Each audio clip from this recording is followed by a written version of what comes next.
முத்து அந்த தாம்பரம் மணி வந்திருந்தாரு.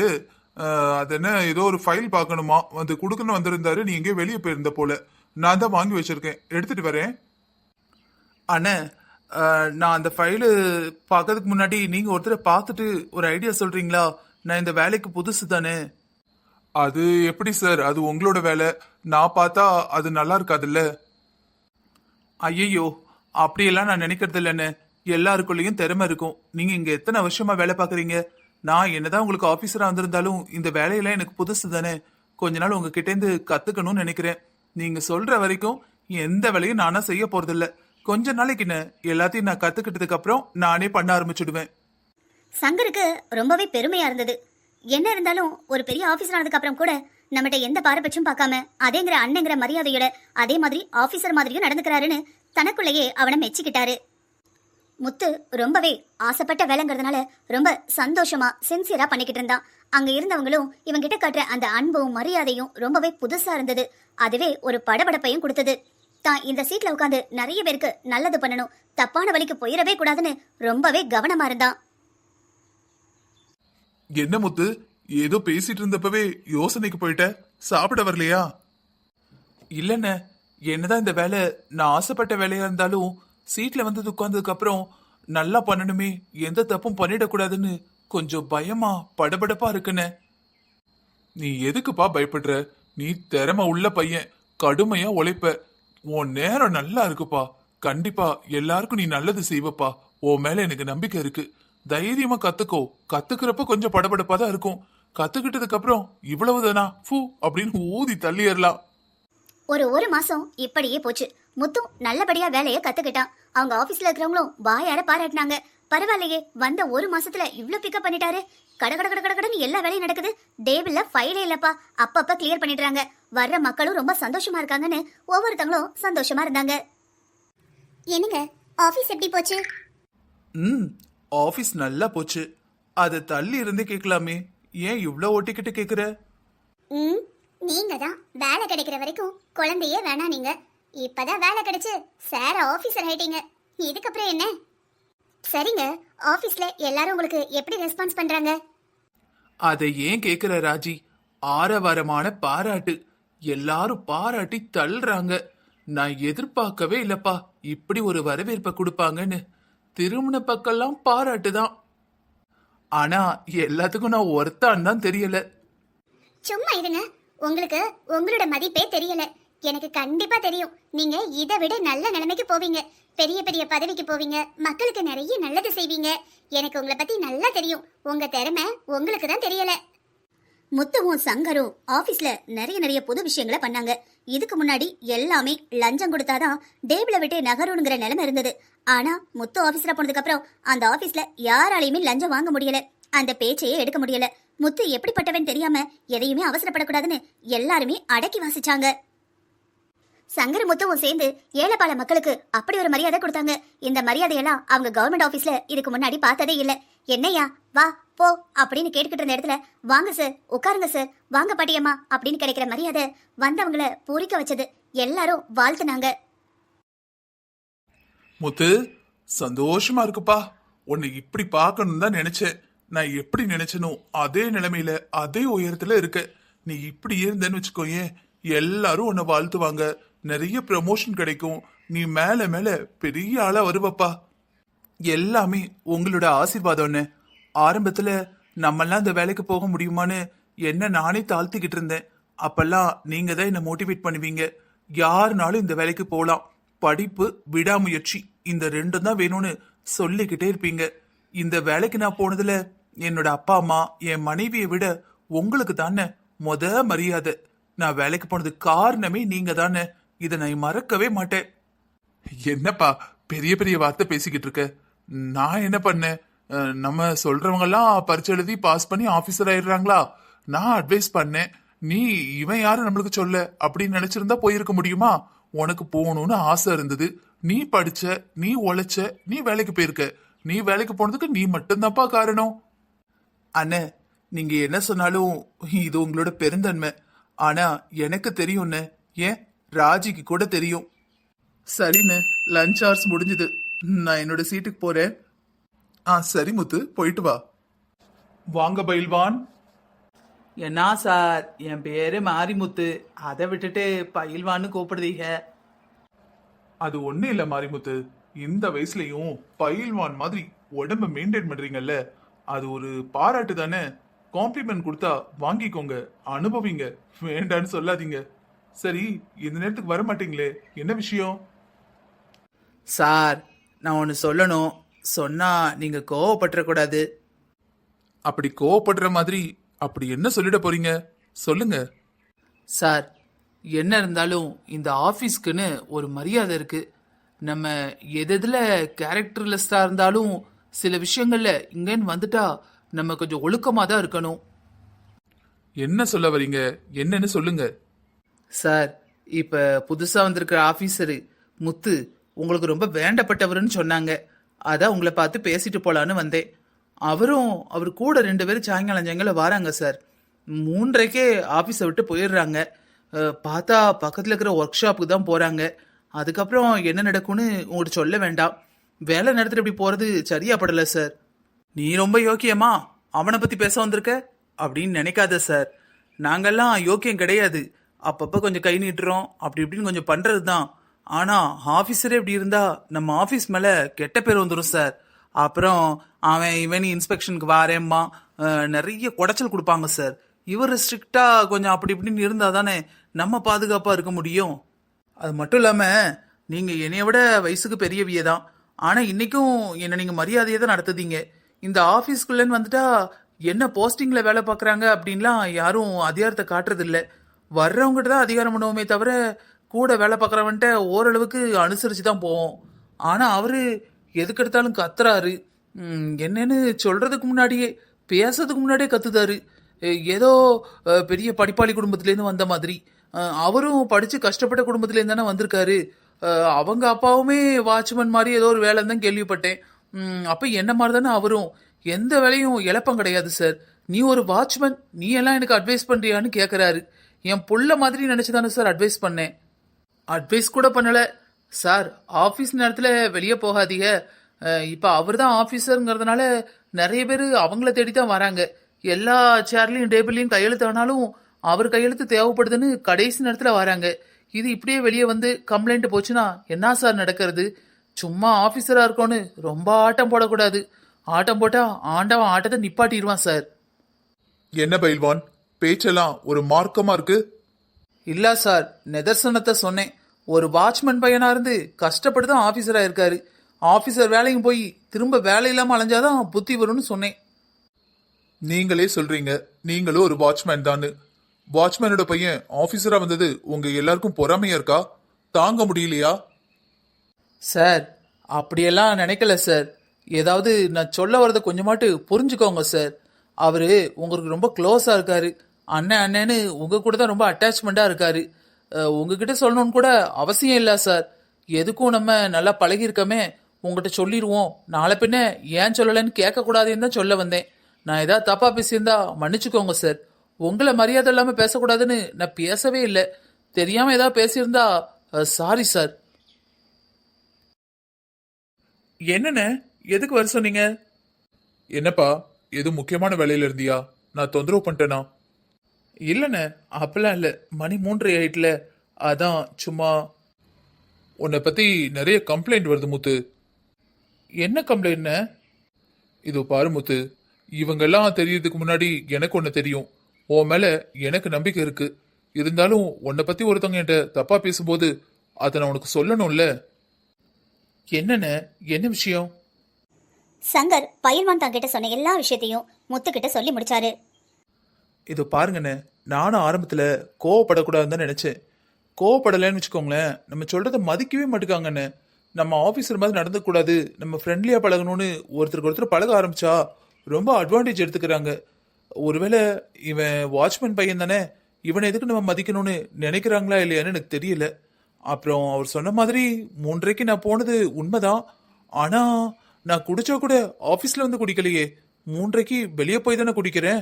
அதே மாதிரி இவனுங்கெல்லாம் வேலை பார்க்குற மாதிரி நான் ஒன்றும் ஓபி அடிச்சுட்டு வேலை பார்க்கல. சின்சியராக வேலை பார்க்குறேன். 1/2 மணி நேரம் முன்னாடி கிளம்புறேன். இதில் என்னன்னா பிரச்சனை? முத்து, உனக்கு சொல்லணும்னு எந்த அவசியமும் இல்லை. இது நம்ம வேலை பார்க்குற இடம்பா. இது நம்மளுக்கு கோயில் மாதிரி.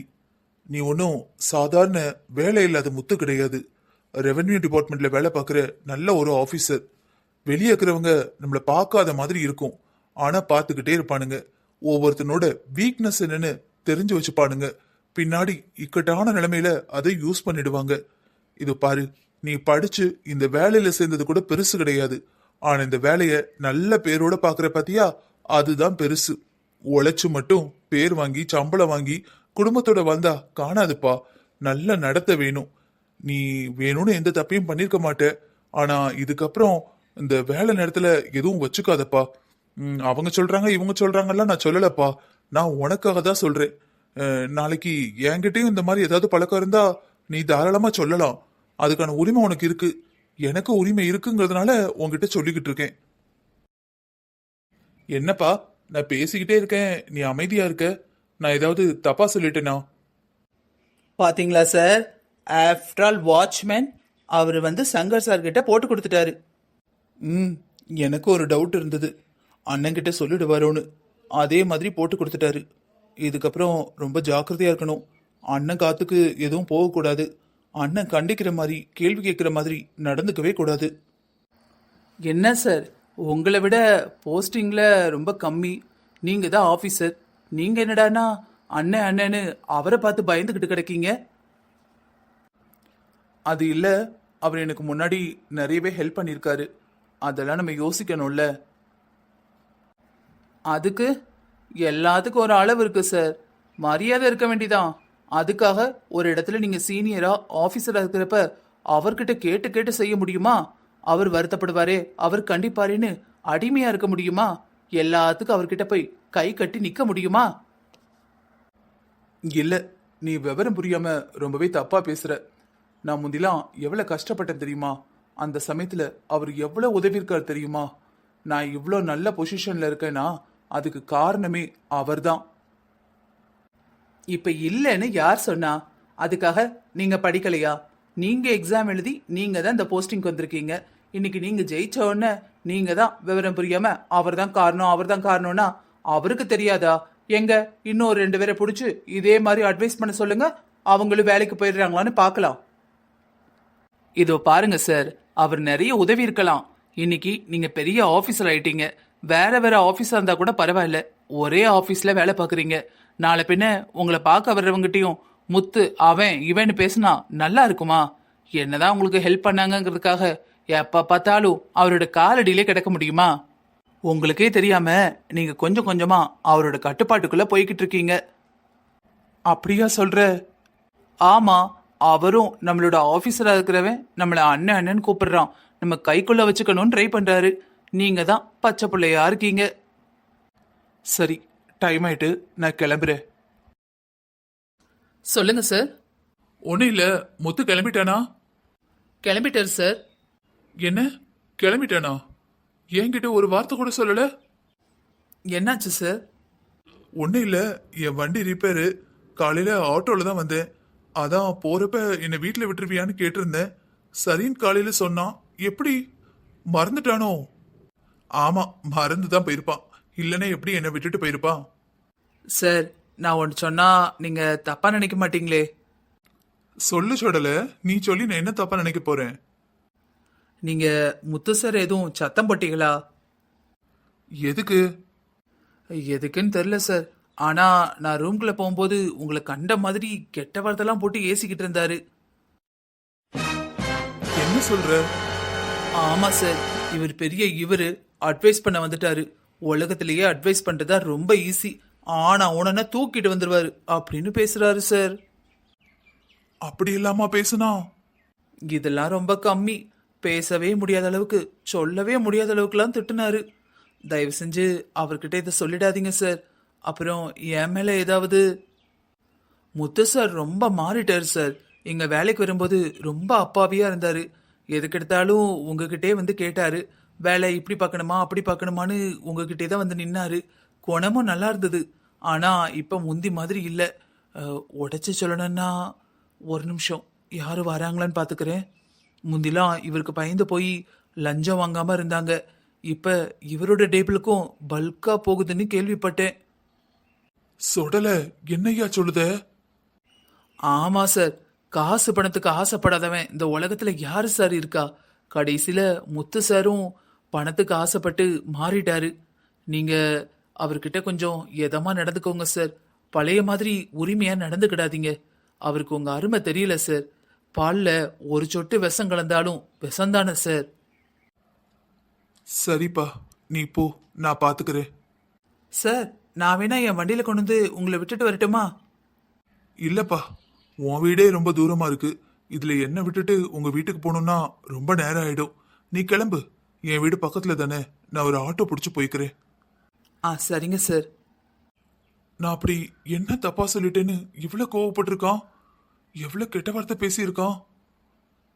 முத்து கோவக்காரன் தான், இருந்தாலும் என்னோட வார்த்தையை தட்ட மாட்டானே.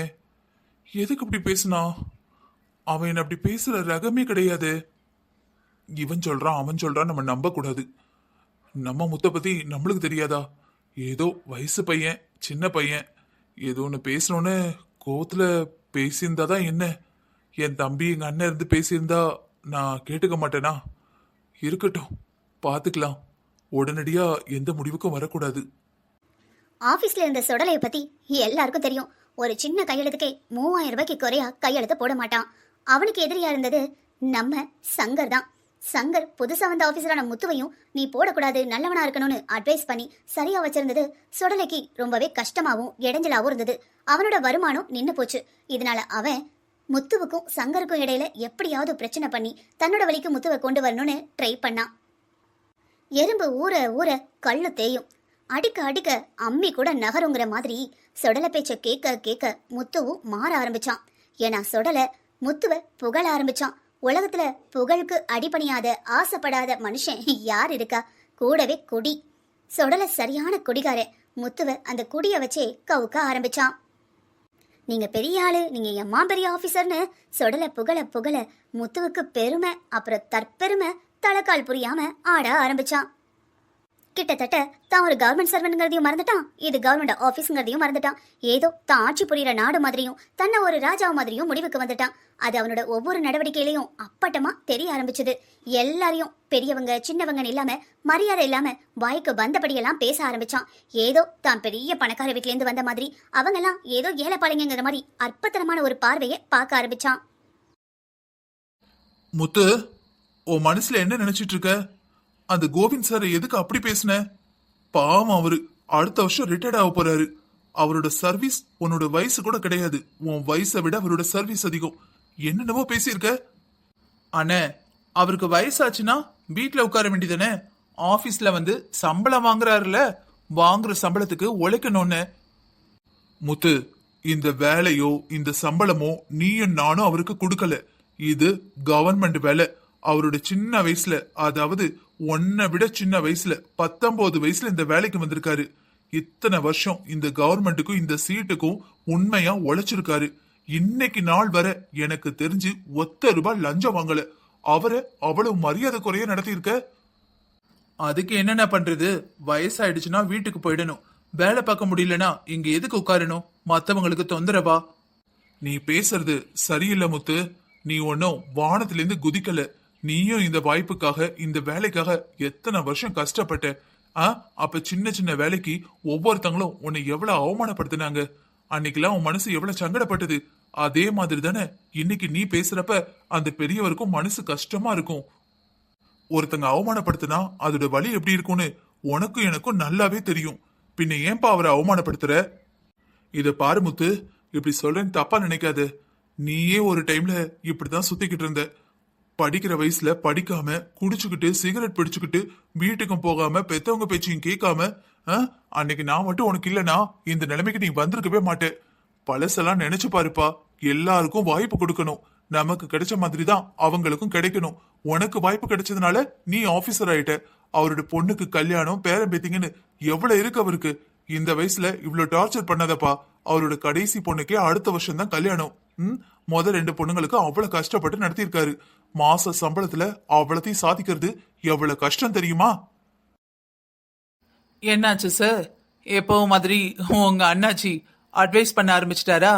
இதுக்கு தான் சொன்னேன், ஆரம்பத்திலேயே அவருக்கு இடம் கொடுக்காதீங்கன்னு. கேட்டிங்களா? அவர் பேசுறத என்னாலே கேட்க முடியல.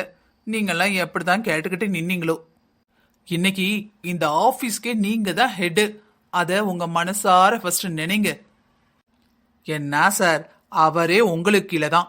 ரூமை தட்டி நீங்க எஸ் கமின்னு சொன்னாதான் உங்க ரூம்குள்ளேயே வரணும்.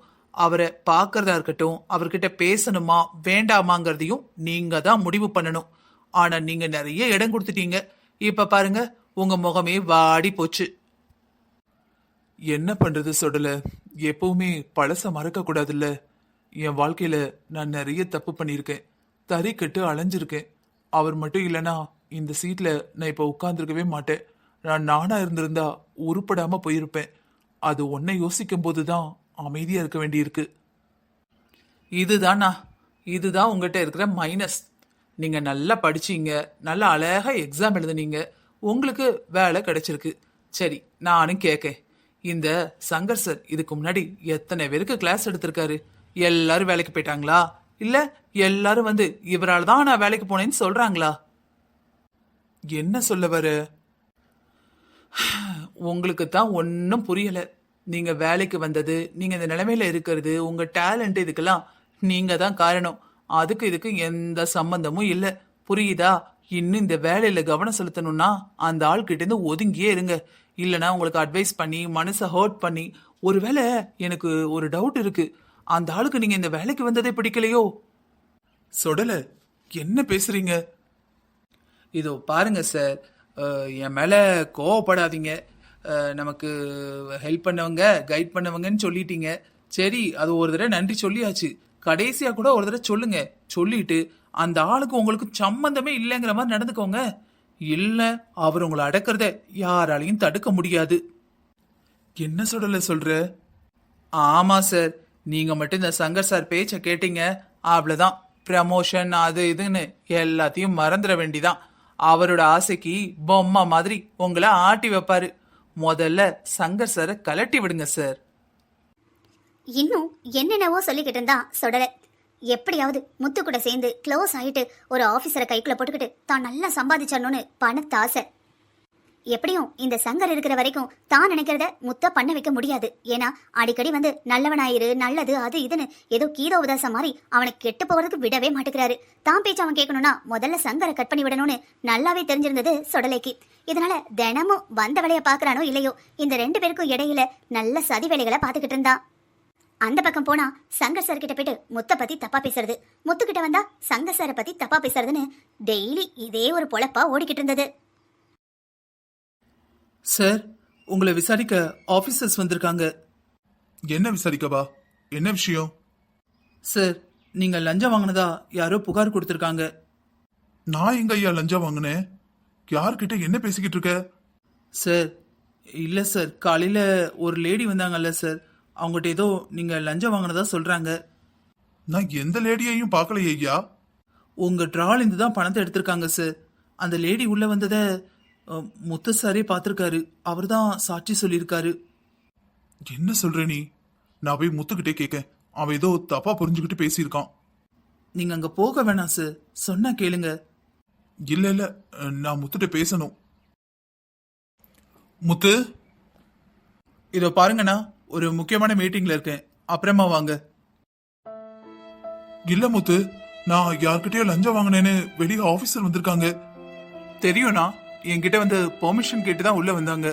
நான் ஒரு முக்கியமான மீட்டிங்ல பேசிட்டு இருக்கேன், நீங்க அப்புறமா வாங்க. அவங்களுக்கு கோஆபரேட் பண்ணுங்க. சரி முத்து, நீ மீட்டிங்ல பிஸி ஆயிரு. ஆனா ஏதோ ஒரு லேடி உள்ள வந்ததா சொல்லியிருக்க. என்னோட டேபிள் கிட்ட எந்த லேடியும் வரலையேப்பா. இத பாருங்க சங்கர் சார், நான் உங்ககிட்ட 3rd டைம் சொல்றேன், நான் மீட்டிங்ல இருக்கேன், நான் பிஸியா இருக்கேன்னு. ப்ளீஸ் என்னோட வேலைய பார்க்க விடுங்க. நீங்க பணத்துக்கு ஆசைப்பட்டு லஞ்சம் வாங்கி லஞ்ச ஒழிப்பு துறையில மாட்டிக்கிட்டீங்கன்னா நமக்கு 2 பேருக்கு இடையில இருக்கிற ஃப்ரெண்ட்ஷிப் வச்சு தப்பிக்கலாம்னு நினைக்காதீங்க. தப்புக்கு எப்பவுமே நான் துணைக்கு போக மாட்டேன். நீங்க கிளம்பலாம். இல்லனா சார் கிளம்புங்க சார். அதான் சார் சொல்றாருல்ல, இன்னும் எதுக்கு இங்கே நின்னு அவரை டென்ஷன் ஆக்கிட்டு இருக்கீங்க? அவருக்கு நிறைய வேலை இருக்கு சார். உங்க பிரச்சனையை நீங்க பாருங்க. எப்ப பார்த்தாலும் உங்களுக்கு சப்போர்ட் பண்ணிட்டு உங்களை ஹெல்ப் பண்ணிட்டு உங்க பின்னாடியே சுத்திக்கிட்டு இருக்க முடியுமா? கொஞ்சம் புரிஞ்சுக்கோங்க சார். வெளியே போங்க சார். உங்களை பார்த்தா எனக்கே மனசு கஷ்டமா இருக்கு சார். நான் இந்த ஆபீஸ்க்கு வந்ததுலேருந்து உங்களை பார்த்து தான் நான் அடிக்கடி நினைச்சுப்பேன் எப்படி நேர்மையா இருக்கிறதுன்னு. ஆனா உங்களையே மாட்டி விட்டானுங்களே சார். நான் சொன்னனே சார், கேட்டீங்களா சார்? பாலுக்கு பாம்பா சாரி சார், பாம்புக்கு பாலை வாக்காதீங்கன்னு. நீங்க தான் அந்த முத்து நல்லவே நீங்க. இது எல்லாமே அவங்க திட்டம் சார். நீங்க அவங்கள டாமினேட் பண்றது அவருக்கு பிடிக்கல. எப்படியாவது வெளியே அனுப்பணும்னு அந்த பொம்பளை கூட அவங்க ஏற்பாடு பண்ண ஆளாதான் இருக்கும் சார். சார் எப்படியாவது நீங்க வெளியே வந்துருங்க சார். உங்களுக்கு தெரிஞ்சவங்க உங்க கான்டாக்ட வச்சு வெளியே வாங்க சார்.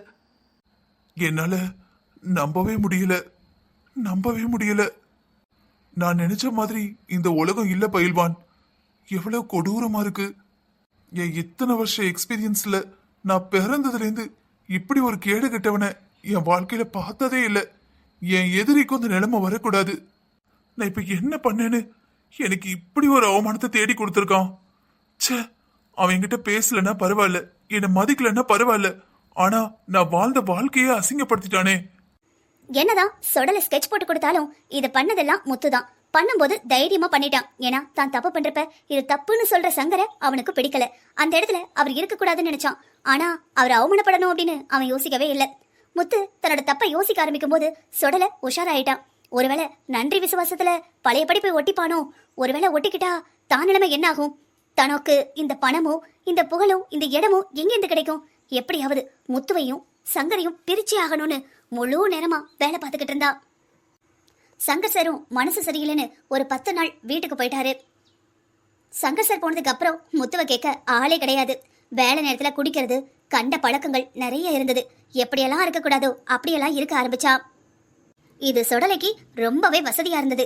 எல்லார்கிட்டையும் முத்துவோட பேரை சொல்லி அவனோட போஸ்டிங்க பேரை சொல்லி பணத்தை மூட்டை கட்ட ஆரம்பிச்சான். இது எதுவுமே முத்துவுக்கு தெரியாது.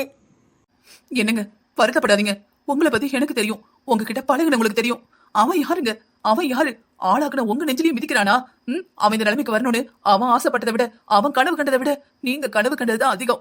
விடுங்க, நமக்கு கடவுள் துணை இருப்பாரு. இதுக்கேத்த தண்டனை அவனுக்கு கிடைச்சே தீரும். நீங்க கவலைப்படாதீங்க. விடுமா, நீ உன் மனசுல போட்டு கண்டதை குழப்பிக்காத. என்னதான் 2-3 நாள் ஆனாலும் என்னால இந்த அதிர்ச்சியிலேருந்து வெளியே வரவே முடியல. முத்துவா இப்படி பண்ணான்னு என்னால இப்ப வரைக்கும் நம்ப முடியலம்மா. எப்படிங்க இந்த அளவுக்கு ஒருத்தன் நன்றி கிட்டவனா இருப்பான்? ச்சே, இவனுக்கு போய் அவ்வளவு உதவி செஞ்சீங்களே.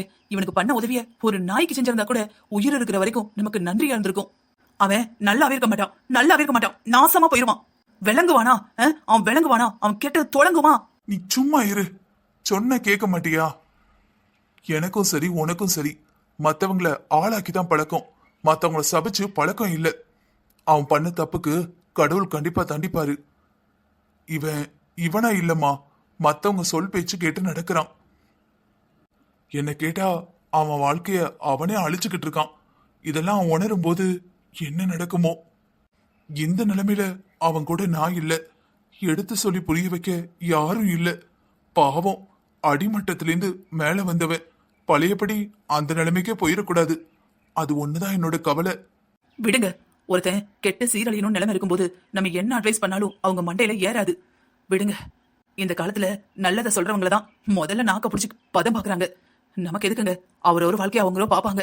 இதுக்கப்புறமாவது உங்களுக்கு எனக்குன்னு நம்ம வாழ்க்கையை நம்ம பாப்போம். சங்கரு, என்னப்பா எவ்வளவு நாளா போன் போட்டுக்கிட்டே இருக்கேன், அட்டென்ட் பண்ணவே மாட்டேங்கிற. வாட்ஸ்அப்ல பார்த்தா ஆன்லைன் தான் வருது, அதுலயும் மெசேஜுக்கு ரிப்ளை அனுப்பல. என்னாச்சு? அது ஒண்ணும் இல்ல சார். நீங்க நல்லா இருக்கீங்கல்ல? நல்லா இருக்கேன். நீங்க எப்படி இருக்கீங்க? நல்லா இருக்கேன் சார். வீட்ல அக்கா எல்லாரும் எப்படி இருக்காங்க? எல்லாரும் நல்லா இருக்கோம் சார்.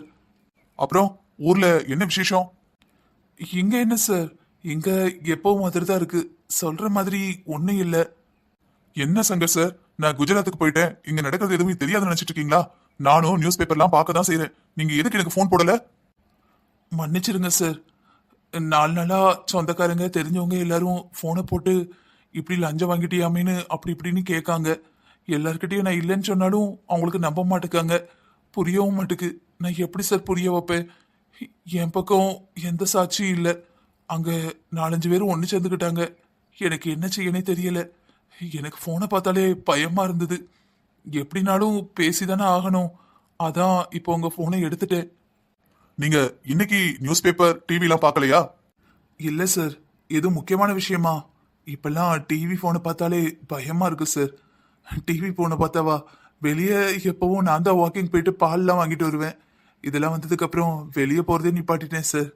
என் ரூமை விட்டே நான் வெளியே வர்றதில்ல. என்ன சங்க சார், உங்களெல்லாம் நாங்க அப்படி விட்டுருவோமா? எங்களுக்கெல்லாம் நீங்க எவ்வளவு நல்லது செஞ்சிருக்கீங்க. ஒருத்தருக்கும் தப்பு நினைக்காத மனுஷன், துரோகம் நினைக்காத மனுஷன். உங்களுக்கு ஒண்ணுனா நாங்க வராம இருந்துருவோமா? ஆனா உங்க மேல கோவம் தான். எதுனாலும் முதல்ல எனக்கு தானே போன் அடிச்சிருக்கணும். எனக்கு நீங்க சொல்லவே இல்ல. இருந்தாலும் கேள்விப்பட்டவன மனசே கேட்கல. இல்ல சார், இந்த காலத்துல யாரு சார் செஞ்சதெல்லாம் சொல்றாங்க? அதை நினைக்க கூட விரும்ப மாட்டேங்கிறாங்க. நான் அதெல்லாம் ஒத்துக்க மாட்டேன். நான் அடிக்கடி நினைச்சுப்பேன், ச்சே சாதாரண கிளர்க்கா ஜாயின் பண்ணேன். ஆனா நீங்க எனக்கு கொடுத்த மோட்டிவேஷன், நீங்க பண்ண உதவி, உங்களோட பழக்க வழக்கம் இதெல்லாம் தான் இன்னைக்கு நான் நல்ல போஸ்டிங்ல அசிஸ்டன்ட் கலெக்டரா குஜராத்ல இருக்கேன். இதுக்கு எல்லாம் காரணம் நீங்க தான். நான் படிக்கிற சமயத்துல நீங்க எவ்வளவு உதவி செஞ்சீங்க, அதெல்லாம் என்னால மறக்கவே முடியாது. அதெல்லாம் ஒண்ணும் இல்ல சார், உங்களோட முயற்சி, உங்களோட திறமை. நோ நோ நோ, நான் டெய்லி சொல்லுவேன், என் பசங்கிட்ட எல்லாம் சொல்லுவேன், ஊருக்கு போறப்ப சங்கர் மாமாவை பார்க்க போகணும்னு. தமிழ்நாட்டுக்கு வரப்ப கண்டிப்பா நான் உங்க வீட்டுக்கு தான் முதல்ல வருவேன். அக்காவை கேட்டதா சொல்லுங்க. சரி, நீங்க முதல்ல டிவி பாருங்க. அதுக்கு முன்னாடி நான் சொல்றேன், உங்களை நாளைக்கே ஆபீஸ் வர சொல்லியிருக்காங்க. உங்க மேல எந்த தப்பும் இல்லைன்னு ஆயிடுச்சு. எல்லாத்தையும் நான் நிரூபிச்சிட்டேன். டிவி போடுங்க, எல்லாம் தெரியும். அப்படியா சார்? ரொம்ப நன்றி சார், ரொம்ப நன்றி சார். இந்த உதவியை நான் மறக்கவே மாட்டேன். ஐயோ சார், நீங்க இந்த அளவுக்கு சந்தோஷப்படுற அளவுக்கு ரொம்ப எனக்கு நன்றி சொல்ற அளவுக்குலாம் நான் ஒன்னையும் பண்ணிடல. நீங்க எந்த தப்பும் பண்ணல. ஜஸ்ட் அதனால நிரூபிக்க முடிஞ்சது. ட்ரை பண்ண ஓகேவாயிடுச்சு. சரி, ஆபீஸ்க்கு போற வழியை பாருங்க. அக்காவை கூட்டிட்டு கெத்தா சாயங்காலம் மார்க்கெட் போங்க. நாளைக்கு ஆபீஸ் போயிட்டு எனக்கு ஒரு போட்டோ மட்டும் போடுங்க. நான் கொஞ்சம் பிஸி ஆயிடுவேன். பாக்குறப்ப மெசேஜ் பண்றேன். அக்காவை ரொம்ப கேட்டதா சொல்லுங்க. அக்கா வைக்கிற மீன் குழம்பு இன்னும் ஞாபகம் வருது. ஊருக்கு வந்தோடனே என் பிள்ளைங்களோட அங்கதான் வருவேன். கண்டிப்பா எனக்கு மீன் குழம்பு வேணும், அக்காட்ட சொல்லிடுங்க. கண்டிப்பா சார், கண்டிப்பா. நன்றி சார், ரொம்ப நன்றி sir. Okay, bye sir, bye sir, பாய், டேக் கேர். என்னங்க, என்னாச்சு? யார்கிட்ட பேசுனீங்க? என்னது டிவி போனுன்னு? என்ன பழையபடி? என் மேல எந்த தப்பும் இல்லைன்னு நிரூபிச்சிட்டாங்க. டிவிலையும் நியூஸ் பேப்பர்லயும் வந்திருக்கான். நம்ம 2 பேரும் தான் பயந்து அதை பார்க்காம இருந்திருக்கோம். நாளைக்கே நான் ஆபீஸ்க்கு வர சொல்லியிருக்காங்க. ஆனா கம்ப்ளைண்ட் பண்ண அந்த பொம்பளை யாருன்னு? அது விசாரணை போய்கிட்டு இருக்கான். கூடி சீக்கிரம் அதை கண்டுபிடிச்சிடுவாங்களா? என் மேல எந்த தப்பும் இல்லைன்னு வெளியே வந்துருச்சான். ஐயோ, சந்தோஷமா இருக்கு. இப்பதான் என்னால நிம்மதியா மூச்சே விட முடியுது. நல்ல வேலைங்க, கடவுள் இருக்கான். நம்ம கும்பிடுற கடவுள் நம்மள கைவிடல. மனுஷங்க துரோகம் பண்ணாலும் கடவுள் நம்மளுக்கு துணை இருப்பாரு. நம்ம யாருக்கும் எந்த துரோகத்தையும் நினைக்கல, எந்த துரோகத்தையும் செய்யல. இத நம்ம ஒரு எச்சரிக்கையா எடுத்துக்கணுங்க. இன்னும் அந்த முத்து பையல நம்ப கூடாது, புரிஞ்சுதா? எப்ப வேணா உங்களுக்கு குழி தோண்டிடுவான். கவனமா இருங்க. ஒரே ஆபீஸ்ல வேலை பார்த்தாலும் அவர் உங்களுக்கு ஆபீசர், ஒரு சீனியர், அவ்வளவுதான். மனசுல வச்சுக்கோங்க. பழையபடி தம்பி தங்க கம்பின்னு போய் பல்ல காட்டிடாதீங்க. இல்லம்மா, இல்ல இல்ல, இதுக்கப்புறம் நான் ரொம்பவே கவனமா இருப்பேன். முதல்ல அப்பாவியா இருந்தேன், அதுக்கு நல்ல பாடம் கிடைச்சிட்டு என்ன மன்னிச்சிடுமா. என்னங்க, என்கிட்ட எதுக்கு சின்ன பிள்ளைத்தனமா மன்னிப்பு கேட்டுக்கிட்டு இருக்கீங்க? உங்களுக்கு தான் இது புதுசு. நாங்க பாக்குற டெய்லி சீரியல்ல இந்த மாதிரி ஒரே துரோகம், நன்றி மறந்தவங்க, முதுகுல குத்துறது, இதைத்தானே படத்துலயும் டிவிலையும் சீரியலையும் காட்டுதாங்க. நாங்க நிறைய பார்த்தாச்சு. பொம்பளைகள்ல முக்காவாசி பேர் இப்படிதான் இருப்பாங்க. இன்னைக்குதான் ஆம்பளைங்களையும் ஆபீஸ்லயும் படிச்சவங்க இருக்கிற இடத்துல கூட இந்த மாதிரி துரோகம் பண்ணுவாங்கன்னு புரியுது. எங்களுக்கு பழக்கமாயிட்டு. உங்களுக்கு புதுசா பாக்குறதுனால மனசு ஏத்துக்கிட மாட்டேது. சரிங்க, இதுக்கப்புறம் கவனமா இருங்க. ஃப்ரெண்ட்ஸ், இந்த கதை உங்களுக்கு பிடிச்சிருந்ததுன்னா இந்த வீடியோக்கு மறக்காம ஒரு லைக் கொடுங்க. கதை எப்படி இருக்குன்னு கமெண்ட் பண்ணுங்க. தமிழ் பொக்கிஷம் கார்ட்டூன்கிற நம்ம சேனலை நீங்க சப்ஸ்கிரைப் பண்ணலனா சப்ஸ்கிரைப் பண்ணிட்டு பக்கத்துல இருக்கிற பெல் ஐக்கானையும் கிளிக் பண்ணிக்கோங்க. அப்பதான் கதை போட்ட உடனே உடனுக்குடன் நீங்க பார்க்க முடியும். என்ன மாதிரி நீங்க மத்தவங்களுக்கு உதவி செஞ்சா ஓகே தான், ஆனா எல்லாரையும் ரொம்ப நம்பாதீங்க. கவனமா இருங்க. அதே மாதிரி யாருக்கும் நம்பிக்கை துரோகம் பண்ணக்கூடாது. லாஸ்ட் எபிசோட மண்டே காலையில ஒரு 9 மணிக்கு போஸ்ட் பண்றோம். இந்த கதை பிடிச்சிருந்ததுன்னா மறக்காம லைக் பண்ணிடுங்க தங்கங்களா. பரவாயில்லங்க, இந்த காலத்துல நன்றி மறந்தவங்க, நம்பிக்கை துரோகிங்க இருந்தாலும் நம்ம எப்பவோ பண்ண உதவியை ஞாபகம் வச்சு நம்ம உதவி கேட்காத சமயத்துல வந்து உதவி பண்றாங்க பாத்தீங்களா? அதுதான் பெரிய விஷயம். கெட்டவங்க மட்டும்தான் இருக்காங்க, நம்பிக்கை துரோகிங்க மட்டும்தான் இருக்காங்கன்னு மனசையும் விட்டுறக்கூடாது. நல்லவங்களும் அங்கங்க இருக்கதான் செய்தாங்க. சரி, அடுத்த வீடியோல பாப்போம்.